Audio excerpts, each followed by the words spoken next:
La salvación es cuestión de libros. Este es el título que coloqué a esta reflexión. ¿Será así? Bueno, es indudable que hay una relación entre algunos libros que menciona la Biblia y la salvación. Es por eso que hoy quiero, de alguna manera, mencionar la relación que hay entre estos libros y la salvación. La palabra evangelio, ustedes conocen ampliamente el significado de la palabra evangelio, es muy conocido. Hace referencia a las buenas noticias de salvación, ¿sí? A las buenas noticias de que Dios ha decidido salvarnos, de que Dios tiene un plan para salvarnos. Pero tan importante como conocer las buenas noticias de salvación es saber cómo Dios va a aplicar esas buenas noticias, esa salvación a nuestras vidas. No basta con conocer que el Señor ha decidido salvarnos, sino también que es importante saber cómo Él aplica esa salvación, esas buenas noticias a nuestra vida. Hay tres grandes escuelas de interpretación, aunque puede haber alguna más seguramente, de hecho hay, que de alguna manera muestran o intentan demostrar cómo Dios aplica las buenas noticias de salvación a nuestra vida. La primera se llama predestinación. Seguramente la conocen o por lo menos la han escuchado. Y según la declaración oficial de las iglesias que creen en esta doctrina, dice que es una doctrina cristiana, la cual afirma que Dios, desde la eternidad, determinó lo que quiere hacer con cada una de sus criaturas, ordenando a unas para vida eterna y otras para perdición eterna, de acuerdo con el fin para el cual fueron creadas. O sea, Dios en su soberanía, en su omnisapiencia, ha determinado algunos para que ha creado personas para que se salven y otras para que se pierdan. ¿Por qué? No lo sabemos, sencillamente Dios en su soberanía dice que así lo ha hecho. Obviamente la Biblia habla de predestinación, pero en mi opinión este no es el concepto correcto de predestinación. Voy a solamente citar un texto que en ocasiones, aunque hay más, que en ocasiones es utilizado por aquellos que creen en la predestinación para asegurar que hay personas que ya desde antes de la fundación del mundo ya fueron destinadas a perderse. El texto es Apocalipsis 17:8, pero antes de ir a Apocalipsis 17:8, quiero mencionar una variable textual que vamos a ver en Apocalipsis 17:8, pero esta variable textual la quiero demostrar primero con otro texto, y este texto que voy a mencionar ahora, que es Apocalipsis 13:8, de alguna manera es a modo de ejemplo, ¿sí? Y lo voy a leer en dos versiones. Apocalipsis 13:8 lo voy a leer en dos versiones. En la versión tradicional, la Reina Valera 1995, y una versión más moderna que se llama Palabra de Dios para Todos. La versión tradicional dice así: y adoraron a la bestia todos los habitantes de la tierra, todos los que no tienen su nombre inscripto en el libro de la vida del Cordero, que fue inmolado desde el principio del mundo. La versión entonces más moderna dice lo siguiente: a la bestia la adoraron todos los que viven en la tierra y que no tengan sus nombres escritos desde la creación del mundo en el libro de la vida del Cordero que fue sacrificado. Habrán notado ustedes un detalle interesante aquí en Apocalipsis 13:8. Aquí hay una variable textual, como les comentaba, en el griego, que fue el idioma en que se escribió este texto, la cual nos permite interpretar esto de dos maneras, y los dos tipos de interpretaciones se vieron reflejadas en estas dos traducciones, ¿verdad? En estas dos versiones en las cuales leí el versículo. La primera nos permite creer que el Cordero fue inmolado desde la creación del mundo. Esto lo dice de paso 1 de Pedro 1, 19 y 20, así que esa interpretación tiene base bíblica. Pero la segunda dice que fuimos inscritos en el libro de la vida desde antes de la fundación del mundo. Y esta interpretación, que me lo permite también el texto griego, también tiene base bíblica, porque Efesios 1:4 dice eso. Así es que este texto tiene esas dos posibilidades, por eso hay algunas versiones que lo traducen de una manera y otras versiones que lo traducen de otra manera. Teniendo en cuenta esta variable textual que aparece en Apocalipsis 13:8, sí ahora quiero leer Apocalipsis 17:8, ¿sí? Porque en este texto vamos a tener, es el mismo caso, la misma variable, va a aparecer la misma variable textual. Apocalipsis 17:8, la segunda parte dice: los habitantes de la tierra, cuyos nombres no están inscritos en el libro de la vida desde la fundación del mundo, se asombrarán al ver a la bestia que era y ya no es, pero que reaparecerá. Aquí nosotros podemos entender que los nombres de los que no se salvan no habían sido inscritos en el libro de la vida desde la fundación del mundo, primera opción, o sencillamente que el libro ha existido desde entonces, es decir, el libro de la vida ha existido desde antes de la fundación del mundo. La variable textual griega me permite ambas acepciones. ¿Con cuál me quedo? Con la segunda. ¿Por qué? Porque Efesios 1:4 de alguna manera me da pie para yo creer que la interpretación correcta entre estas dos posibilidades es la segunda, que no es que las personas que no se van a salvar ya fueron destinadas desde antes de la fundación del mundo, sino que lo que está desde antes de la fundación del mundo es la existencia del libro. No los nombres de los que no se salvan en el libro, sino solo la existencia del libro. Bien, un detalle, pero vieron que este detalle puede marcar toda una doctrina, toda una doctrina.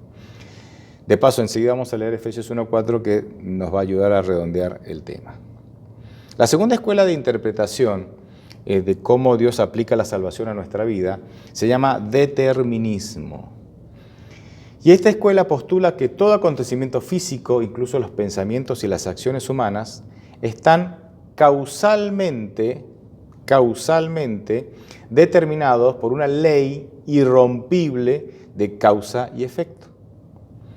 Por lo tanto, el estado actual determina en algún sentido el futuro. En otras palabras, lo que yo hoy vivo determina mi futuro, causa y efecto. La ley de causa y efecto es bíblica. Por ejemplo, el texto bíblico dice: todo aquello que sembrares, eso cosecharás. Y entonces, los que creen en el determinismo, dice que nosotros invariablemente vamos a cosechar lo que sembramos y que nuestra salvación de alguna manera tiene que ver con esta ley de causa y efecto. Ahora, imaginen que si yo solo me atengo a la ley de causa y efecto, estoy en serios problemas para salvarme. ¿Por qué? Porque los seres humanos somos pecadores y tenemos tendencia al pecado. Y nuestra acción natural es hacia el pecado.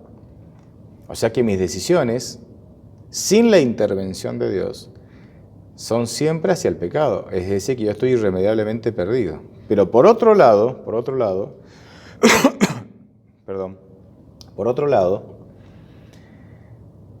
Dios no siempre ha utilizado, ha cumplido a rajatabla, vamos a decir así, esta ley, aunque está mencionada en la Biblia, ¿verdad? Y aunque Dios habla de esta ley. No es de origen humano, es de origen divino. De hecho, yo me animo, tengo muchos textos para demostrar esto. De hecho, hay una reflexión en mi canal que habla sobre este tema. Me animo a decirles que Dios no aplica la salvación en nuestra vida conforme a esta ley. Esta ley está vigente, es real, viene de Dios, sí, todo bien. Pero Dios no aplica el concepto de salvación en mi vida en base a esta ley. Ustedes me dirán, ¿por qué? Un ejemplo. Cuando Abraham miente ante Faraón y ante Abimelec diciendo que su esposa es su hermana, si yo aplico la ley de causa y efecto, Abraham tendría que haber cosechado las consecuencias de su mentira. Y no cosechó nada. De hecho, lean, esto está creo que en Génesis 2 y Génesis 20, si mi memoria no me falla. El que miente es Abraham, pero las consecuencias de la mentira de Abraham las sufren Abimelec y el faraón, que fueron los que no hicieron nada, fueron los inocentes en esta situación. ¿Por qué? Porque hay un ingrediente que Dios utiliza y mucho, y que caracteriza el carácter y el gobierno de Dios, que la ley de causa y efecto no contempla, y ese ingrediente es la misericordia. La misericordia muchísimas veces rompe el esquema, rompe la ecuación de la ley de causa y efecto. Porque Dios tuvo misericordia con Abraham, entonces no hizo que cosechara las consecuencias naturales de sus mentiras. Por eso el determinismo no representa bien ni el amor, ni la gracia, ni el plan de salvación de Dios. La tercera escuela de interpretación es la escuela que nosotros podemos llamar la escuela del libre albedrío o la libertad de elección, ¿sí? En esta creencia, las personas tienen el poder de elegir, la capacidad de elegir y tomar sus propias decisiones si quieren aceptar el regalo de la gracia de Cristo o si quieren rechazarlo. Nosotros estamos, digamos, de acuerdo con esta línea de pensamiento. Ahora, una palabra en cuanto a predestinación, porque algunos me preguntan a veces sobre predestinación y tal vez tenga que hacer algún estudio bíblico sobre eso, aunque no son muchos los que me preguntan. ¿En qué sentido somos predestinados? Porque la Biblia habla de predestinación. Algunos me van a decir, bueno, pastor, usted dirá lo que dirá, pero la Biblia habla de predestinación. Sí, es cierto. ¿En qué sentido somos predestinados? A ver, la Biblia dice que Dios nos ha dado el regalo de la fe. La fe es un don de Dios, ¿sí? Es un don que Dios nos da. Entonces, Dios nos da la fe. Dios también nos regaló la salvación en Cristo Jesús. Dios también promete ayudarnos, como dice Filipenses 2:13, poniendo en nosotros el querer como el hacer según su buena voluntad, es decir, animándonos a tomar decisiones en favor de nuestra salvación y dándonos el poder para llevar adelante esas decisiones. Dios ha puesto todos los recursos del cielo a nuestra disposición para salvarnos. Entonces, Dios ha hecho todo para que yo lo único que tengo que hacer es tomar la decisión de. Dios ha hecho todo para que lo único que tengo que hacer yo es no resistirme a todo lo que Él hizo, a todo el amor que Él ha manifestado y manifiesta todos los días por mí. Pero yo tengo que ahora decidir qué voy a hacer. En otras palabras, yo he sido preseleccionado, predeterminado para ser salvo porque está todo hecho para que yo me salve. Pero falta una cosa. ¿Qué falta? Mi decisión. Mi decisión. Por eso es predestinados y no destinados. Si yo no tuviera lugar, si mi salvación no hubiera lugar para decidir, yo no estaría predestinado, estaría destinado. Listo, yo nací destinado para ser salvo o nací destinado para morir, o sea, para perderme. No estoy destinado, la Biblia habla de predestinado. ¿Por qué pre? Porque hay toda una preparación para que yo me salve, pero falta mi decisión para que mi destino quede sellado. Espero que haya quedado claro. Traté de explicar un tema grande en pocas palabras. Ahora sí vamos al tema de los libros. Y con esto me introduzco en el título. La salvación tiene que ver con libros. Y sí, hay una relación entre los libros y la salvación. En la Biblia se mencionan dos libros que se relacionan con la salvación. Obviamente la Biblia menciona más libros, ¿verdad? Y es el libro de la vida y el libro de la vida del Cordero. Así. Hay algunos textos bíblicos que lo mencionan. Y lo interesante, me puse a investigar la diferencia entre estos libros, ¿verdad? Y estos libros aparentemente son el mismo libro, que se llama de dos maneras diferentes. ¿Por qué? Porque cuando nosotros leemos, notamos que en ambos libros se registran aquellos que van a ser salvados o aquellos que son salvados por la sangre de Cristo. Apocalipsis 13:8 y Apocalipsis 20:12 reflejan esto, ¿no? En esos textos se mencionan ambos libros y los dos, en los mismos libros, en ambos libros, valga la redundancia, se registran a los que han sido salvados por la sangre de Jesucristo. Así que parece que es un solo libro, que en algunos textos se llama el libro de la vida, en otros textos se llama el libro de la vida del Cordero. Ahora, me llama la atención el título de libro de la vida del Cordero. Si solo se llamara libro de la vida, si solo tuviera ese nombre, es muy fácil entenderlo. El libro de la vida son los anotados ahí son los que van a tener vida eterna. Es muy fácil. Pero cuando se le da un segundo nombre, libro de la vida del Cordero, hay una variable, hay un ingrediente nuevo que de alguna manera enriquece el concepto que tenemos de este libro, la función que tiene este libro. ¿Por qué? ¿Por qué digo esto? Porque si el libro es la vida del Cordero, si es el libro de la vida del Cordero, ¿qué está anotado en ese libro? ¿La vida de quién? Del Cordero. A ver, lo digo de otra manera. Cuando yo me refiero al libro de la vida, puedo pensar que ahí están anotadas las vidas de los que se salvan. Pero cuando el título es el libro de la vida del Cordero, puedo también entender o interpretar de que ahí se menciona la vida del Cordero. Pero al mismo tiempo sabemos que los nombres de las personas que se salvan están ahí. ¿Y esto qué importancia tiene? Pensarán ustedes. Es muy importante, porque este libro menciona, o es un ejemplo perfecto del Evangelio. ¿En qué sentido? Dios toma el libro de la vida del Cordero, lo abre, ve los nombres de las personas anotadas ahí que han sido salvadas por la sangre del Cordero, pero no ve la vida de esas personas, porque esas personas no tienen mérito para ser salvadas.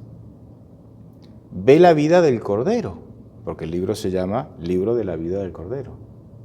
Ve la vida del Cordero, en otras palabras, ve a esas personas mediante la vida del Cordero, mediante los méritos del Cordero. Es como que Dios mira a la persona que está anotada en el libro, pero hay un filtro delante de esa persona, de ese nombre. Delante de ese nombre hay un filtro, y el filtro es la vida del Cordero. Entonces Dios mira a esa persona anotada en el libro, pero a través de la vida del Cordero. Es decir, ve a Norberto González, anotado ahí, pero no ve mis méritos, mis obras que me condenan. Ve los méritos de Jesús, me ve a mí a través de los méritos de Jesús. ¿Por qué? Porque el libro es de la vida del Cordero. ¿Y por qué? Pues porque yo también acepté al Cordero, a Cristo, como mi Salvador. Entonces, este concepto enriquece el concepto de salvación, porque el Evangelio se aplica en nuestra vida mediante un sustituto. Y esto no es nuevo. Ya en el Antiguo Testamento, un animalito inocente, cordero, tenía que morir en el lugar del pecador. Sustitución. Ya desde los inicios, desde el pecado de Adán y Eva, Dios nos viene enseñando que alguien inocente iba a morir en nuestro lugar. Adán y Eva fueron vestidos porque animalitos fueron muertos. Y ya ese era un ejemplo del Evangelio que se aplica por medio de la sustitución, de la salvación que se aplica por medio de la sustitución. Entonces, el libro de la vida del Cordero es un perfecto ejemplo del Evangelio que se aplica en nuestra vida por medio de la sustitución. Es Cristo muriendo en mi lugar, y los méritos de Cristo sustituyen mis méritos. La justicia de Cristo sustituye mi justicia, que según Isaías 64:6 son trapos de inmundicia, y de esa manera, yo soy salvo por medio de la vida del Cordero. Interesante. Ahora, ¿quiénes están inscriptos en el libro de la vida del Cordero? Qué pregunta interesante. Bueno, pastor, están inscriptos los que se van a salvar. Ok. Pero también surge, esta pregunta es importante porque surge una segunda pregunta que también la voy a hacer en un rato, que es ¿cuándo fuimos inscriptos? Pero vamos con la primera. ¿Quiénes están inscriptos en el libro de la vida del Cordero? Romanos 5:18 nos puede orientar en la respuesta. El texto dice: así que, como la transgresión de uno vino la condenación a todos los hombres, de la misma manera, por la justicia de uno, vino a todos los hombres la justificación de vida. Acá la palabra clave es todos. Uno condenó a todos, otro salvó a todos. Adán condenó a todos, Jesús salvó a todos. Salvó, justificó, es lo mismo, ¿verdad? Entonces acá parecería decir que todos fueron inscritos en el libro de la vida. ¿Cuándo fuimos inscritos en el libro de la vida? Ahora sí vamos a Efesios 1 del 4 al 6. Efesios 1 del 4 al 6, que les dije recién que lo íbamos a leer. Según nos escogió en Él, antes de la fundación del mundo, para que fuésemos santos y sin mancha delante de Él, en amor, habiéndonos predestinado para ser adoptados hijos suyos por medio de Jesucristo, según el puro afecto de su voluntad, para alabanza de la gloria de su gracia, con la cual nos hizo aceptos en el amado. Resalto algunas frases de este texto. Nos escogió en Él, en Cristo, antes de la fundación del mundo. ¿A quién? Y según el texto que leímos recién, a todos. Según Romanos, a todos. Y el versículo 3 dice, habiéndonos predestinado para ser adoptados como hijos suyos por medio de Jesucristo, según el puro afecto de su voluntad. O sea, porque nos ama y porque Él quiso hacerlo. Entonces, ¿cuándo fuimos inscritos en este libro? Fíjense otro texto, Mateo 25:34. Y entonces el rey dirá a los de su derecha, vengan benditos de mi Padre y hereden el reino preparado para ustedes desde antes de la fundación del mundo. A ver, estos textos, yo no voy a ser categórico. Se darán cuenta que ya desde algunos textos anteriores vengo mencionando estas ideas como en potencial, ¿no? Como que el texto sugeriría. Estos textos a mí me sugieren la posibilidad, no voy a ser dogmático con esto, me sugieren la posibilidad de que desde el momento que fuimos concebidos, nosotros ya estamos inscriptos en el libro de la vida, para meditar. Pienso en esto y pienso en el aborto. No me voy a meter en ese tema, pero es interesante, ¿no? Se desprende ahí una cuestión interesante. Antes de llegar a algunas conclusiones, porque ahora estoy como mostrando evidencia y sugiriendo algunas cosas, pero antes de mencionar algunas conclusiones, quiero mencionar una postura que tienen muchos cristianos, que dice que somos inscritos en el libro de la vida después que hemos nacido de nuevo, después que hemos pasado por la experiencia del nuevo nacimiento, de la conversión. ¿Sí?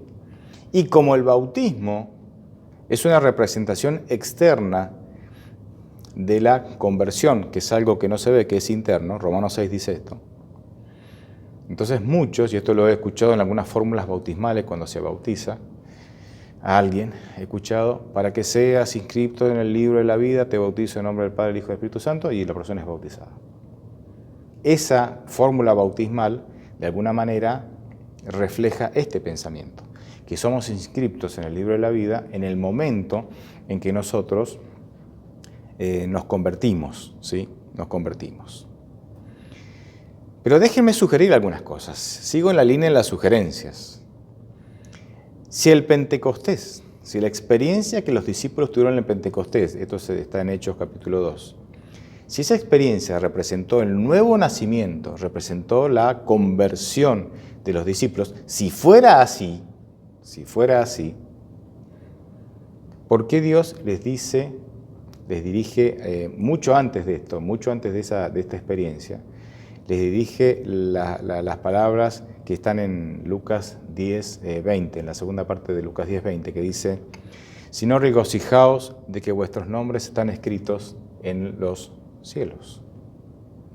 O sea, Cristo les dice, mucho antes del Pentecostés, regocíjense porque vuestros nombres están escritos en los cielos. O sea, ¿y qué es que están escritos en los cielos? En el libro de la vida.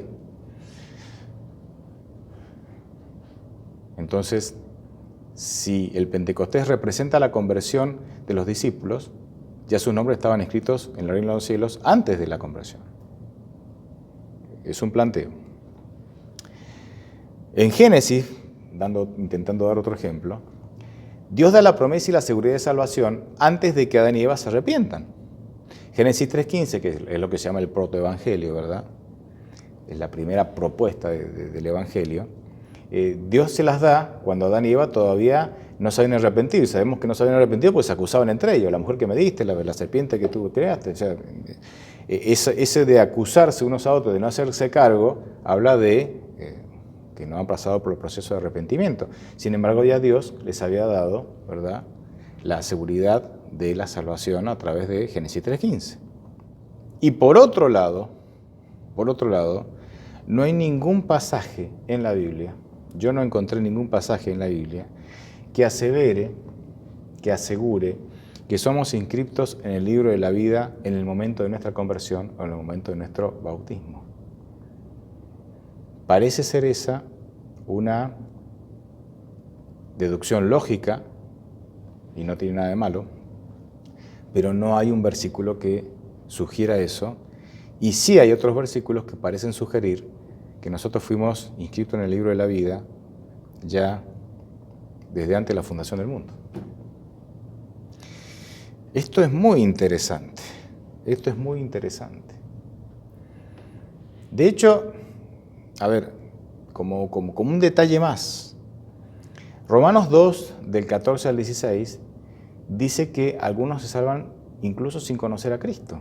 Leo el texto, dice, porque cuando los paganos que no tienen ley hacen por naturaleza lo que la ley demanda, son ley para sí mismos, aunque no tengan la ley. Y de esa manera demuestran que llevan la ley escrita en su corazón, pues su propia conciencia da testimonio y sus propios razonamientos los acusarán o defenderán en el día en que Dios juzgará por medio de Jesucristo los secretos de los hombres conforme a mi evangelio. Parece que estas personas se salvan sin conocer a Dios, sin la revelación de Dios y su ley, acá como se menciona aquí. ¿Por qué? Porque son sinceros a lo poco que conocen o a los conocimientos equivocados. Lo que Dios mide no es tanto lo que conoces, sino si sos sincero a lo que conoces, aunque eso sea equivocado. Y son dirigidos por el Espíritu Santo en medio de su error, y son hijos de Dios porque son dirigidos por el Espíritu Santo. Romanos 8:14 dice que los que son dirigidos por el Espíritu de Dios, estos son hijos de Dios. ¿Y por qué están inscritos en el libro de la vida?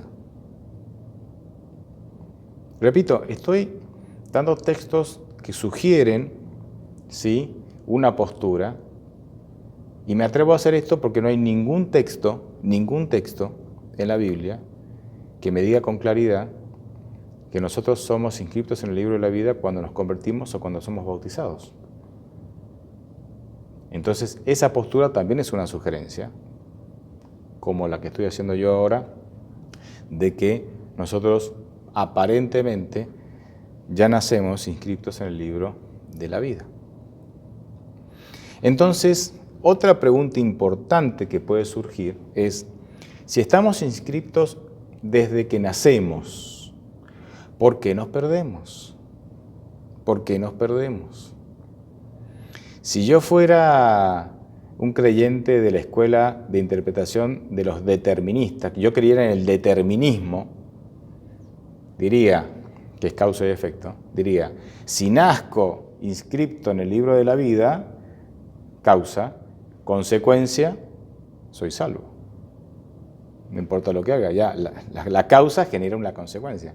Obviamente no creo en esa escuela de interpretación, en el determinismo, por lo menos no en el determinismo aplicado a la salvación, de esa manera. Pero vuelvo a la pregunta, si estamos inscriptos desde que nacemos en el libro de la vida, si fuera así, ¿por qué nos perdemos? Justamente por rechazar, por resistir al Espíritu Santo, que nos quiere convencer de pecado, como dice Juan 16:8, y llevarnos a Cristo.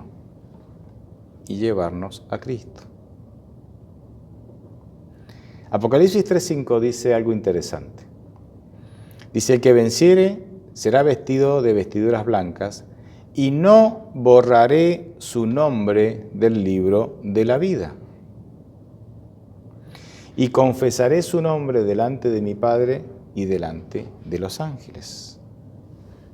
Este texto dice que nosotros podemos ser borrados, claro que sí.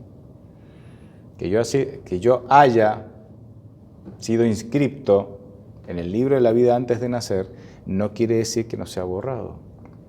Por eso el Espíritu Santo nos quiere convencer de pecado, para que nosotros aceptemos a Cristo como nuestro Salvador y de esa manera permanezcamos inscriptos en el libro de la vida. Cuando rechazamos al Espíritu Santo, de paso no somos borrados inmediatamente, eso lo vamos a ver después, pero cuando rechazamos al Espíritu Santo, lo que perdemos es el derecho de estar inscriptos en el libro de la vida. Pero seguimos inscriptos. Y la pregunta es, ¿hasta cuándo? ¿Hasta cuándo seguimos inscriptos en el libro de la vida?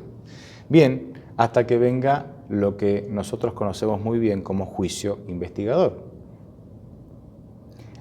Cuando viene el juicio investigador, allí se determinará si yo a lo largo de mi vida es rechazado o no al Espíritu Santo, y eso va a determinar si yo debo seguir inscripto en ese libro o no.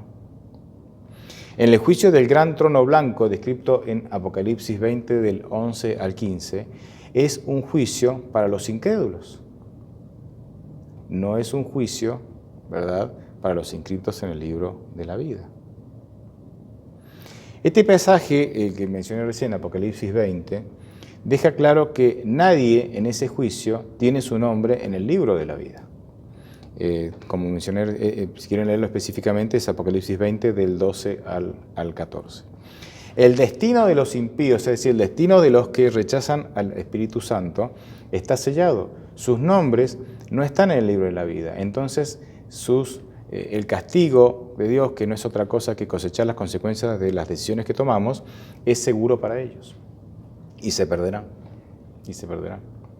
Hay otros textos que no voy a leer, Salmo 69 del 26 al 28, Éxodo 32 del 31 al 33, Apocalipsis 22, 19, mencionan algunas de las razones por las cuales las personas pueden ser borradas del libro de la vida.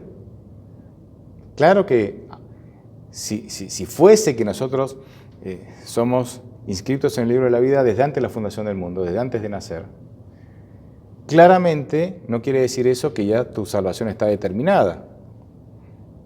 Claro que puede ser borrado. Pero Dios en su amor, fíjense cómo Dios en su amor hizo todo por salvarnos. Hizo todo por predeterminarnos para salvación, preseleccionarnos para salvación, a tal punto que incluso nacemos salvados, porque nacemos anotados en el libro de la vida. Y somos borrados de ese libro en base a nuestras malas decisiones si rechazamos el Espíritu Santo. Y aquí se desprenden muchas cosas que yo no me voy a meter, porque no tengo tiempo. Pero quiero que analicemos cómo aplicó Dios el Evangelio, las buenas noticias de salvación, en un caso muy particular del Antiguo Testamento, muy particular, y es el caso de David y Betsabé. No voy a leer la historia, ustedes la conocen, 2 Samuel capítulo 11. David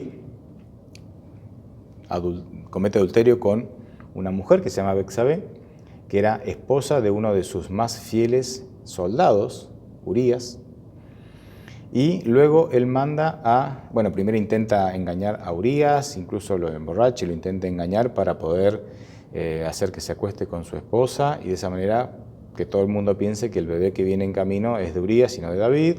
No funciona, entonces finalmente lo manda a matar. ¿Sí? Con la carta que decía que había que matarlo, la llevaba el mismo Urías, ¿no? Se la entregó al general y ahí entonces lo dejan solo en batalla y lo manda a matar, para que lo maten, ¿no? Bien. Todo parece que entonces cuando Urías muere, David toma por mujer a Betsabé y bueno, y todo, qué copado este rey, nos hizo cargo de la muerte de su soldado tan fiel, ¿no? Y entonces ese bebé es de David, ¿verdad? Pero teóricamente concebido después de la muerte después que se casó con Betsabé. Todo bien, todo parecía muy bien, pero viene 2 Samuel capítulo 12, el capítulo siguiente, en donde Natán, el profeta Natán, viene, ¿verdad? Y lo enfrenta a David. Y le cuenta una historia muy interesante en la cual David se autocondena. Ustedes conocen la historia, dice que hay un rey que tiene muchísimas ovejas y hay un vecino del rey, que es una familia muy humilde, que tiene un solo corderito, que es casi un hijo, porque duerme con ellos, come de su mano, es un hijito más, ¿sí? Una mascota ahí, un hijito más. Y el rey recibe una visita y quiere matar un cordero para darle de comer a su visita, agasajarlo, y en lugar de tomar de toda su majada de ovejas, toma del corderito, el único corderito ahí del vecino. Entonces dice, ¿qué debemos hacer? Dice Natán, ¿qué te parece? Y David no dice, es terrible. Emite una condenación ahí contra el rey tan perverso. Entonces Natán le dice, ese rey eres tú. Tienes esposas, tienes concubinas, pero vas y tomas la única esposa de tu fiel soldado. Versículo 13, destaco de esta historia el versículo 13, que es la reacción de David ante su autoincriminación por la historia que Natán le cuenta. Entonces David reconoció ante Natán diciendo, he pecado contra el Señor. Natán le dijo a David, el Señor te perdonará incluso este pecado. No morirás. Pero ustedes saben cómo sigue la historia.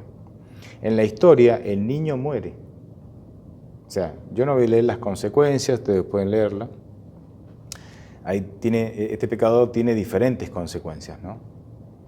Y una, tal vez la más dura de todas esas consecuencias, es que el hijo muere.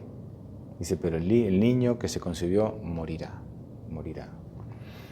Y a veces nos centramos en el niño que muere, lo cual es trágico, obviamente, y perdemos, creo yo, la enseñanza más importante que está detrás de todo esto.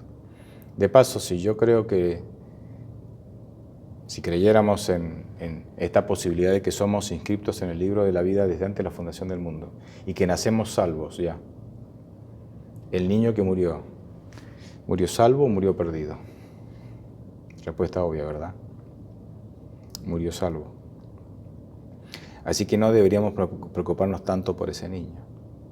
Pero fíjense cuál es la enseñanza fundamental que está de fondo en todo esto. La muerte de ese niño, que era un ser inocente de toda esta situación del pecado de David y Betsabé, de alguna manera ese niño representa a Dios, a Cristo. Ese niño es la representación humana del Evangelio. Dios le está enseñando a David a través de la muerte de ese niño que en el futuro vendría un niño también inocente que moriría por la humanidad. Dios le dio una lección objetiva del Evangelio a David y a Betsabé y a nosotros a través de esta historia, de que el Evangelio tiene que ver con sustitución, o se aplica por medio de la sustitución. Alguien muriendo en mi lugar. Alguien inocente muriendo en mi lugar. Por eso ese niño que muere representa de alguna manera a Cristo, que en el futuro moriría por los pecados de David y Betsabé, pero también, por supuesto, por los pecados de toda la humanidad. En el Salmo 51, que fue escrito por David después de esta situación, después que él reconoce su pecado, ¿sí?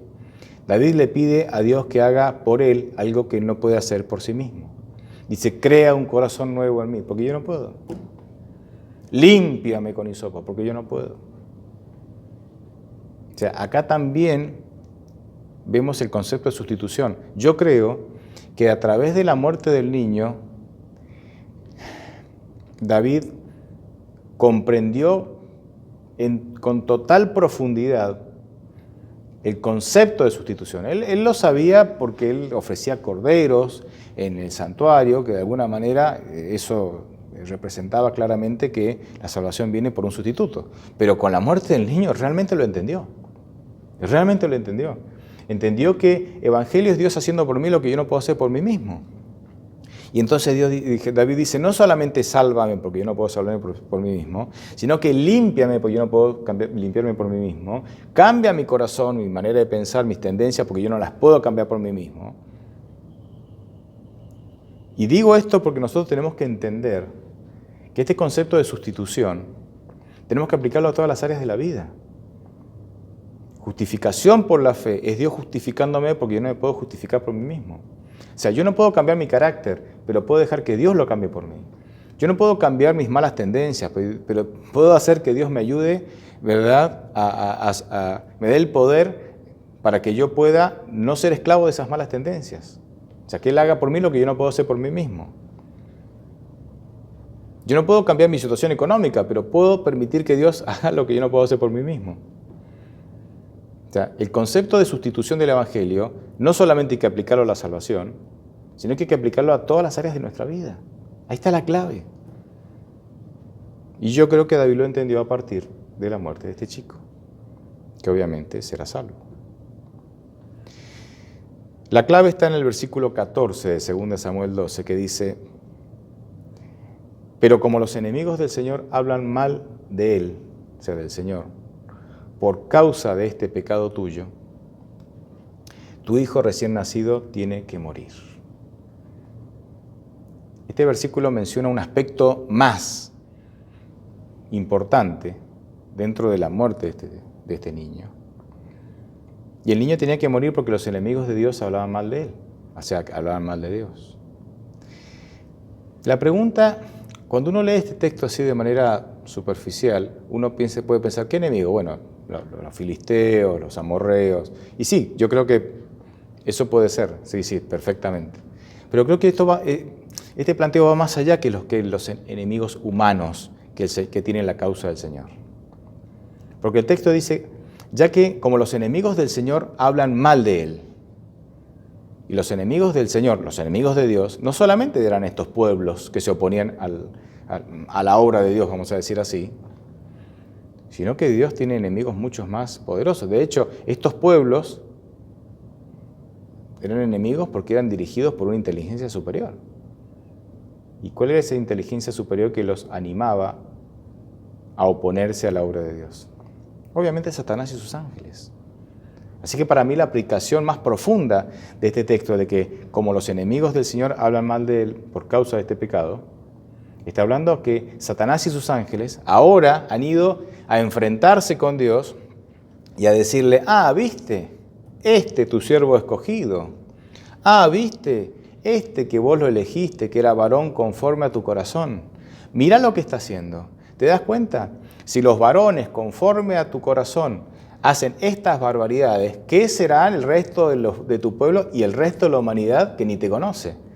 No vale la pena salvar a la humanidad. La humanidad está totalmente identificada conmigo, dice Satanás. Así que en vano tienes que salvarla. En vano me haces guerra a mí para salvarla. Entrégamelos. Son míos. Ellos han elegido ser así.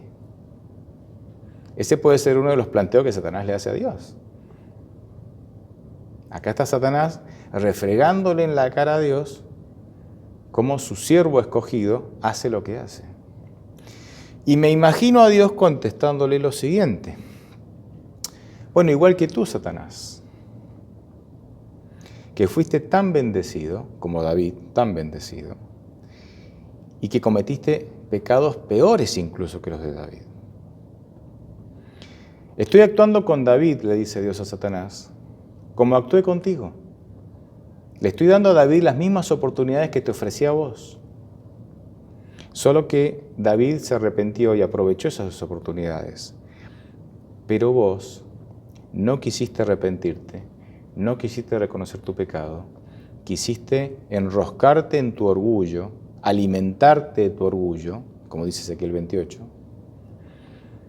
y rechazaste la posibilidad de perdón que yo te ofrecí. Así es que, querido Satanás, este planteo que estás haciéndome es más por envidia de no haber aprovechado las oportunidades que yo te di, porque David sí las aprovechó. Y en David y en todos aquellos que se arrepienten porque son sensibles a la voz del Espíritu Santo, todos ellos son la evidencia de que vos, Satanás, y tus ángeles podrían haberse salvado de la condenación eterna si no hubieran hecho caso al orgullo, si no le hubieran dado tanta importancia a tu yo, si no hubieras hecho del orgullo el centro de tu vida. Entonces, cada persona que se salva es un cachetazo a Satanás y sus seguidores, porque en cada persona que se salva, en cada persona que se humilla para aceptar a Cristo como su Salvador y deja de lado su orgullo, cada persona que se humilla dejando de lado su orgullo para aceptar a Cristo como su Salvador, es una evidencia de que Satanás se podría haber salvado, y sus ángeles también, sus seguidores también, pero que no se pueden salvar ahora porque rechazaron definitivamente a Cristo.